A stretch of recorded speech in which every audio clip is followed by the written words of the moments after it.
11 PS ya. Jadi kita bertemu kembali di saat ini, kita pada waktu yang baru di semester kedua ini. Kita akan belajar bersama-sama tentang limit fungsi. Nah, pada dasarnya yang akan kita pelajari adalah limit fungsi aljabar.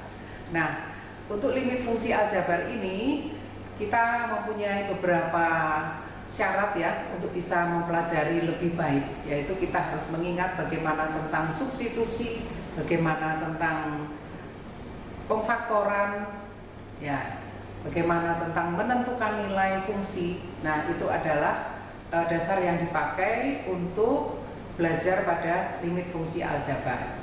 Nah, kita akan belajar yang kita pelajari adalah bahwa standar kompetensinya atau yang intinya adalah konsep limit fungsi dan turunan fungsi dalam pemecahan masalah.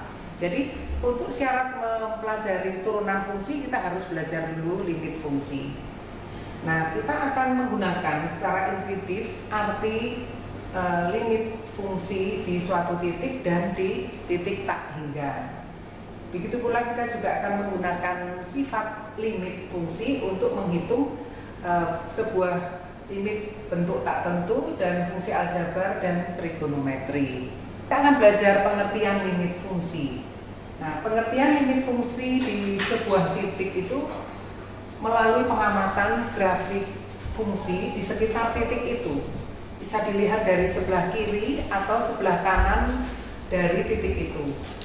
Nah, kita akan melihat di sini ada sebuah grafik yang ditunjukkan pada kawat 1. Nah, di situ berapakah tingginya jika ada X-nya mendekati A, maka kita lihat dari sini X mendekati A itu bisa X mendekati A dari kiri atau mendekati A dari kanan. Nah, apakah nanti yang X mendekati A dari kiri itu nilai Y-nya akan sama dengan yang X mendekati A dari kanan? Nah, itu belum tentu, dilihat dari grafiknya ya. Nah, berikutnya perkiraan ketinggian titik ujung kawat terhadap sumbu X dikatakan sebagai limit fungsi atau fx-nya untuk X mendekati dari arah kiri ya, yang pertama tadi dari arah kiri. Nah, misalkan ketinggian yang diperkirakan itu adalah L1, maka notasi singkat untuk menuliskan pernyataan itu adalah fx mendekati L1 untuk X mendekati A min di atas, artinya mendekati A dari kiri, atau limit fx untuk X mendekati A dari kiri itu sama dengan L1, itu cara membacanya. Nah, atau di sini ada keterangannya dibaca limit fungsi fx untuk X mendekati A dari arah kiri sama dengan L1. Catatan, tanda negatif pada A min itu artinya mendekati dari kiri.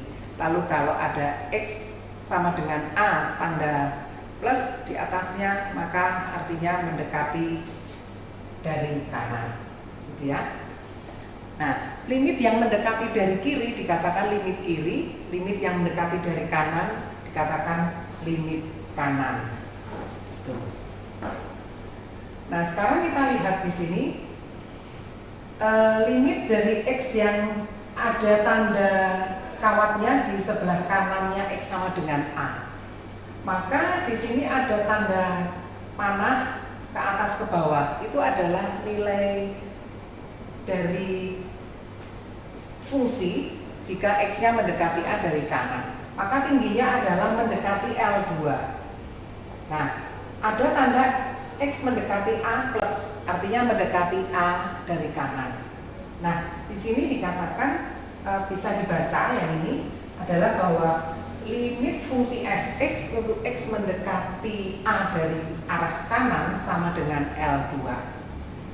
Nah, di sini catatannya ada ya. Nah, sekarang kita lihat di sini ya bahwa untuk L1 dan L2 di sini mendekati itu artinya mendekati sangat dekat ya, sangat dekat dengan A, mendekati dari kiri, mendekati dari kanan yang sangat dekat. Maka kalau kita lihat gambar ini, nah ini, maka ini nilai X mendekati A dari kiri maupun X mendekati A dari kanan itu sama, gitu ya. Tetapi sebenarnya sangat dekat, jadi tidak mesti sama, tetapi sangat dekat menjadi sama, gitu. Nah, kita lihat gambar-gambar yang lain yang di bawah ini. Nah, ini juga bahwa untuk Y sama dengan Fx ada grafiknya. Nah, di sini maka kita lihat di sini ini grafik yang pertama. Di sini mendekati A dari kiri itu di sini tingginya. Terus mendekati A dari kanan di sini tingginya. Jadi ternyata apa? X mendekati A dari kiri maupun X mendekati A dari kanan itu nilainya tidak sama. Jadi artinya limit kiri tidak sama dengan limit kanan. Ini contoh yang ini.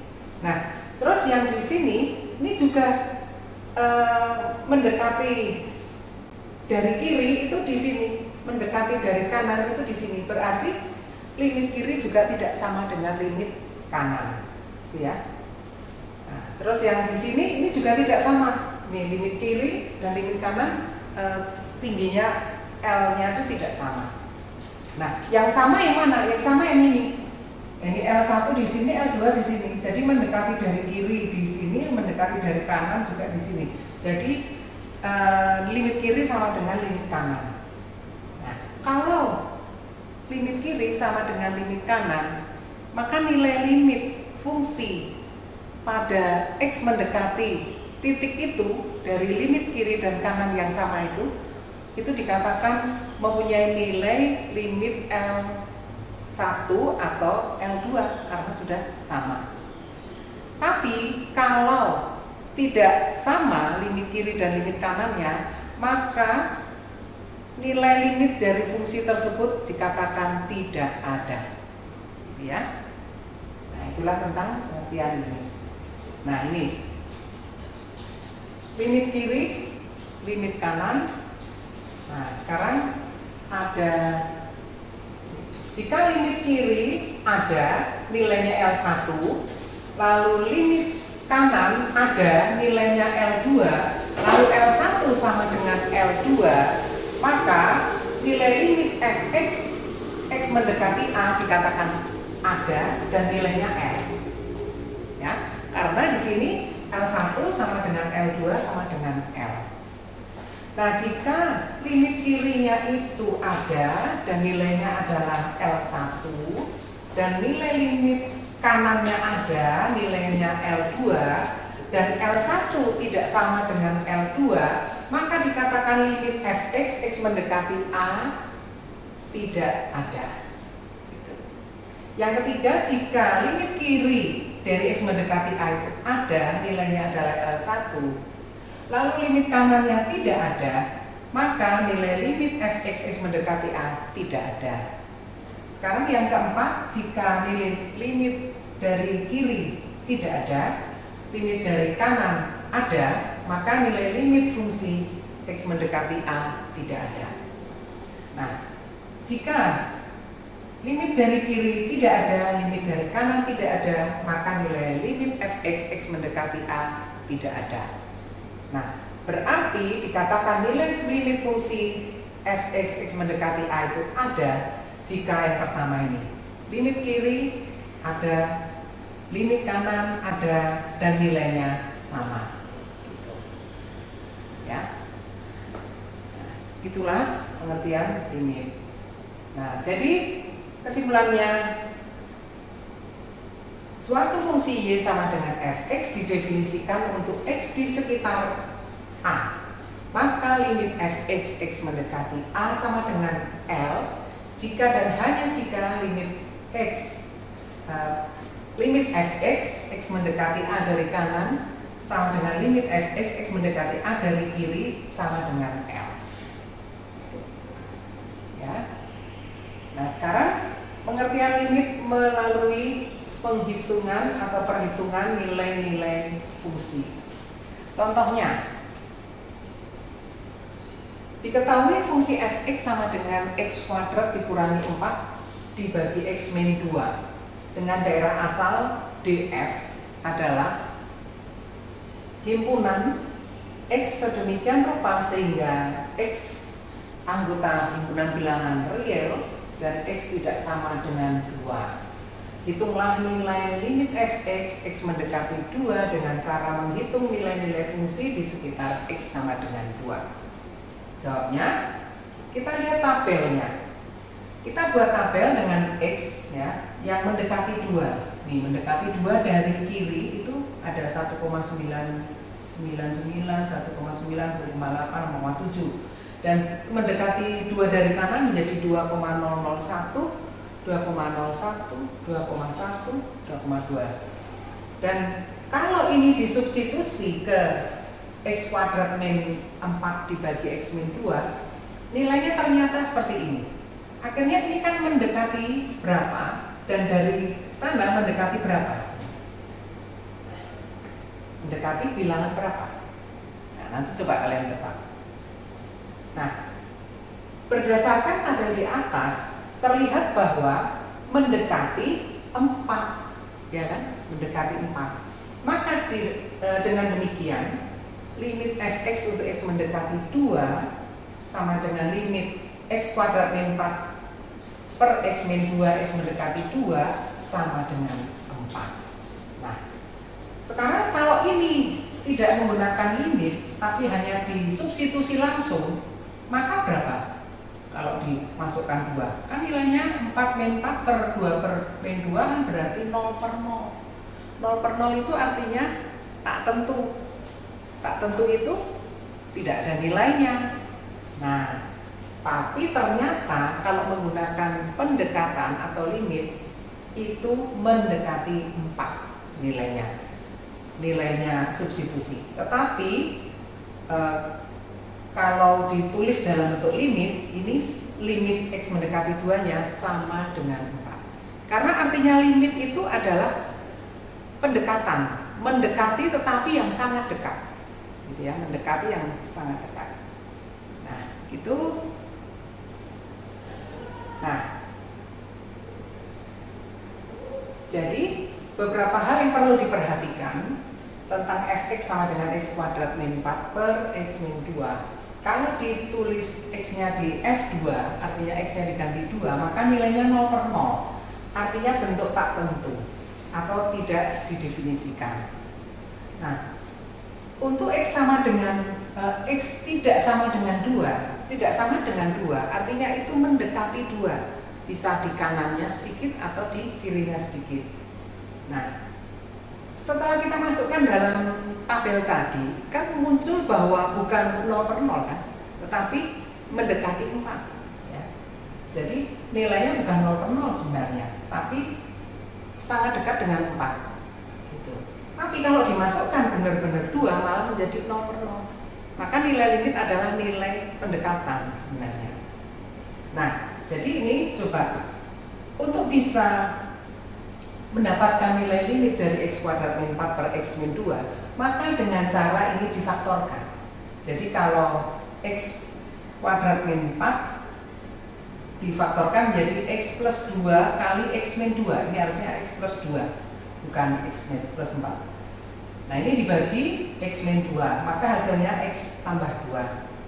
Nah, kalau digambar, maka kita akan menggambarkan garis lurus yang namanya garis Y sama dengan X plus 2.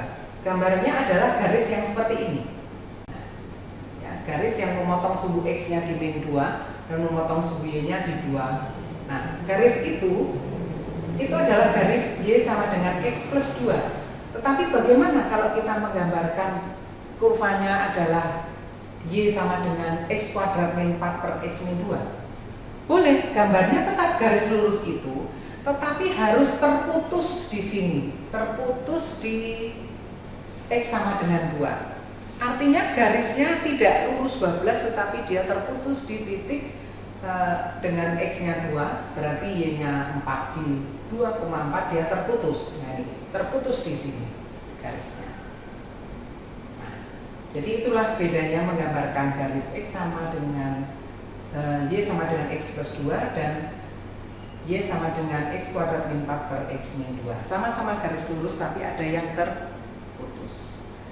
Nah, sekarang limit fungsi aljabar. Ada yang menggunakan substitusi langsung.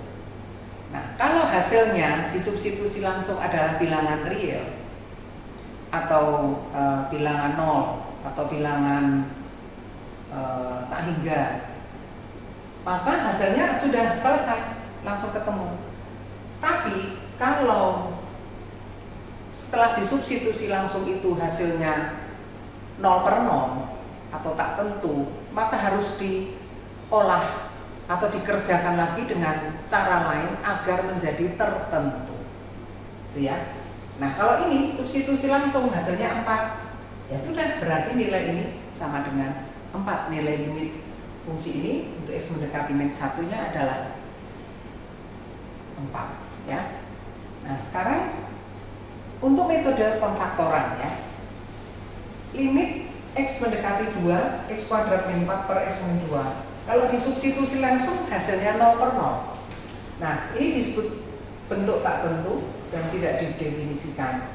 Maka diperlukan upaya lain, salah satunya dengan cara mencari faktor persekutuan yang sama antara bagian pembilang dan bagian penyebutnya. Nah, contohnya seperti ini. Limit X mendekati 2 dari X kuadrat min 4 per X min 2 itu menjadi limit X mendekati 2 dari X min 2 kali X plus 2 per X min 2, karena kita harus cari faktor yang sama. Maka faktor yang sama itu bisa dibagikan, maka menjadi limit X mendekati 2 dari X plus 2 saja. Nah, kalau sudah bentuknya seperti ini, maka disubstitusi langsung, maka hasilnya menjadi 2 plus 2 atau 4 gitu ya. Jadi hasilnya 4, tidak jadi tak tentu atau 0 per 0.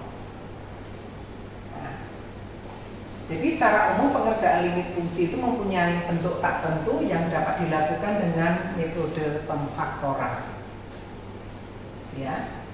Nah, ini ada pemfaktoran yang seperti ini. Nah, contoh lagi,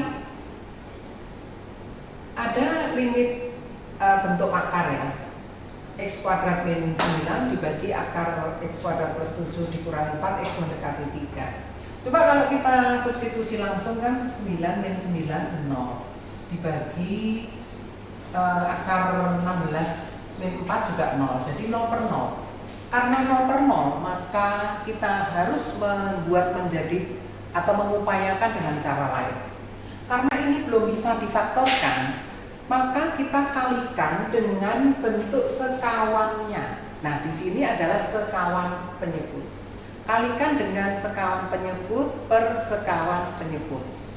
Nah, agar tidak merubah nilai, maka ini dikalikan akar X kuadrat plus 7 plus 4 per akar X kuadrat plus 7 plus 4. Atas bawah dikalikan sama. Nah, maka ini menjadi apa? Ingat, P min Q kali P plus Q adalah P kuadrat min Q kuadrat. Maka berlakulah ini akar X kuadrat plus 7 min 4 kali akar X kuadrat plus 7 plus 4 adalah hilang akarnya, jadi X kuadrat plus 7 min 16. Jadi kalau ini dianggap P min Q kali P plus Q, hasilnya P kuadrat dikurangi Q kuadrat. Nah, ini adalah X kuadrat plus 7 dikurangi 16. Nah, yang ini pembilang kali pembilang, ini dikurung ya, harus dikurung biar benar ya. Nah, setelah itu ternyata ada faktor yang sama, ini bisa dibagikan ya. Nah, setelah ketemunya tinggal ini saja, nah ini tinggal ini saja, maka tinggal disubstitusi. Ternyata hasilnya menjadi tertentu, yaitu 8. Ya, jadi demikianlah tadi yang sudah Ibu sampaikan ya, ada tentang penyelesaian soal tadi ya. Jadi intinya bahwa kalau limit fungsi aljabar untuk X atau untuk variabel mendekati bilangan tertentu, langkah pertamanya adalah disubstitusi langsung dulu. Nah, jika disubstitusi langsung hasilnya adalah bilangan yang bukan 0/0, maka itu sudah selesai, berarti itulah jawabannya. Tetapi jika disubstitusi langsung hasilnya masih 0/0, maka harus diupayakan dengan cara yang lain. Yang tadi misalnya dengan cara memfaktorkan. Nah, dicari faktor yang sama antara pembilang dengan penyebut, lalu disederhanakan, barulah disubstitusi langsung. Nah, hasilnya pasti sudah bukan 0/0. Tetapi jika ternyata tidak bisa difaktorkan dan itu bentuknya adalah suatu pecahan, ada pembilang per penyebut, maka dikalikanlah dulu pembilang dan penyebut itu dengan sekawan dari pembilang atau sekawan dari penyebut. Mengalikannya adalah pembilang dan penyebut sama agar tidak merubah nilai. Ya, pembilang dibagi penyebut yang sama itu, yang merupakan sekawan dari pembilang atau sekawan dari penyebut. Nah, jika sudah, maka kalikanlah. Kalau ada terjadi itu dianggap pembilang per penyebut, maka dikalikanlah dulu pembilang dan penyebut itu dengan sekawan dari pembilang atau sekawan dari penyebut. Mengalikannya adalah pembilang dan penyebut sama agar tidak merubah nilai. Ya, pembilang dibagi penyebut yang sama itu, yang merupakan sekawan dari pembilang atau sekawan dari penyebut. Nah, jika sudah, maka kalikanlah. Kalau ada terjadi itu dianggap penyebut kali penyebut adalah A min B kali A plus B, maka hasilnya adalah A kuadrat dikurangi B kuadrat. Tetapi jika sudah, maka bisa disederhanakan. Mana faktor yang sama bisa dibagikan. Nah, setelah disederhanakan baru disubstitusi langsung. Nah, sekarang ada 3 soal di sini. Kalian akan kerjakan nanti ya 3 soal tersebut.